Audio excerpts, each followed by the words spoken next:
ମେ ପହିଲାରୁ ବଦଳିଯିବ ଗ୍ୟାସ୍ ବୁକିଂର ନିୟମ। ଆସନ୍ତୁ ଜାଣିବା ଆଜି ଆମେ ଏହି ଗ୍ୟାସ୍ ବୁକିଂର ନୂଆ ଅପଡେଟ୍ ବିଷୟରେ, ଯାହାକି ଏବେ ସାମ୍ନାକୁ ଆସିଛି। ମେ ପହିଲାରୁ ଏଇଟା ଲାଗୁ ହେବାକୁ ଯାଉଛି। ଆସନ୍ତୁ ଜାଣିବା। ପୂର୍ବରୁ ଯେମିତି 45 ଦିନର ବ୍ୟବଧାନ ଥିଲା ଗ୍ୟାସ୍ ବୁକିଂର ନିୟମ, ତାହା ଏବେ ବଦଳାଇବାକୁ ଯାଉଛି।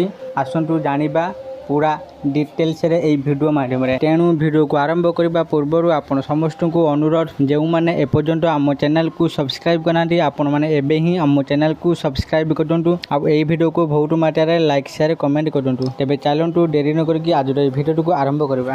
ଦେଶର 3ଟି ତୈଳ କମ୍ପାନୀ ଇଣ୍ଡେନ୍, ଭାରତ ଗ୍ୟାସ୍ ଏବଂ HP ଗ୍ୟାସ୍ ନୂତନ ନିୟମ ବିଷୟରେ ଆଲୋଚନା କରୁଛନ୍ତି। ଯଦି ଏହି ନିୟମଗୁଡ଼ିକ କାର୍ଯ୍ୟକାରୀ ହୁଏ, ତେବେ ମାସିକ ସିଲିଣ୍ଡର ବୁକିଂ ଏବଂ ବିତରଣ ପ୍ରକ୍ରିୟା ଉପରେ ପ୍ରଭାବ ପକାଇପାରେ। ତେଣୁ ଭାରତୀୟମାନଙ୍କୁ ନୂତନ ସିଲିଣ୍ଡର ବୁକିଂ ନିୟମ ପାଇଁ ପ୍ରସ୍ତୁତ ରହିବାକୁ ଅନୁରୋଧ କରାଯାଉଛି।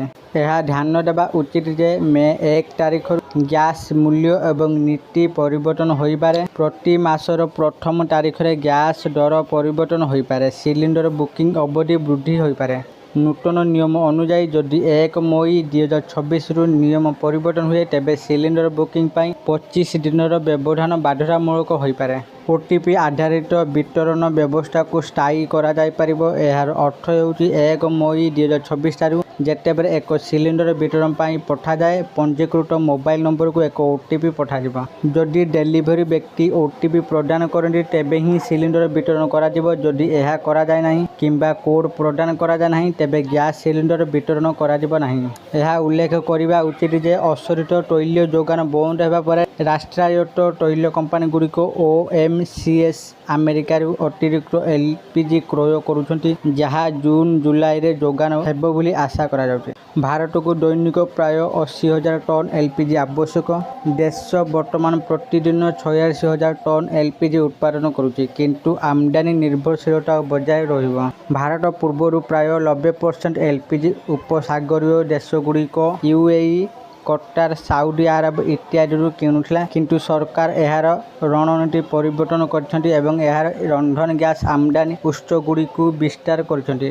ଭାରତ ବର୍ତ୍ତମାନ ଆରବ ଦେଶଗୁଡ଼ିକ ସହିତ ଆମେରିକା, ନରୱେ, କାନାଡା, ଆଲଜେରିଆ ଏବଂ ରୁଷିଆରୁ LPG କିଣୁଛି। ଏହି ତାଲିକାରେ ପୂର୍ବରୁ 10ଟି ଦେଶ ଥିଲା, କିନ୍ତୁ ବର୍ତ୍ତମାନ ଏହା 15କୁ ବୃଦ୍ଧି ପାଇଛି। କେନ୍ଦ୍ର ସରକାରଙ୍କ ଅନୁଯାୟୀ ପ୍ରାୟ 8 ଲକ୍ଷ ଟନ୍ LPG ଆମଦାନୀ କରାଯାଇଛି। ସମ୍ପ୍ରତି 10ଟି ଜାହାଜ ହରମୁଜ ପ୍ରଣାଳୀ ପାର ହୋଇ ଭାରତରେ ପହଞ୍ଚିଛି, ଯେଉଁଥିରେ 9ଟି ରୋଷେଇ ଗ୍ୟାସ୍ ବହନ କରୁଥିଲା। ଭାରତ ସରକାର ଲୋକଙ୍କୁ ଦୋକାନରୁ ତୁରନ୍ତ ଭାବେ କିଣିବାକୁ ଉତ୍ସାହିତ କରୁଛନ୍ତି। ସରଳ ଭାଷାରେ କହିବାକୁ ଗଲେ, ଏହା ଆବଶ୍ୟକତା ଅନୁସାରେ ତୁରନ୍ତ ବଜାରରୁ ଗ୍ୟାସ୍ କ୍ରୟ କରିବାର କାର୍ଯ୍ୟ ଏବଂ ଏହା ବର୍ତ୍ତମାନ ଆବଶ୍ୟକ।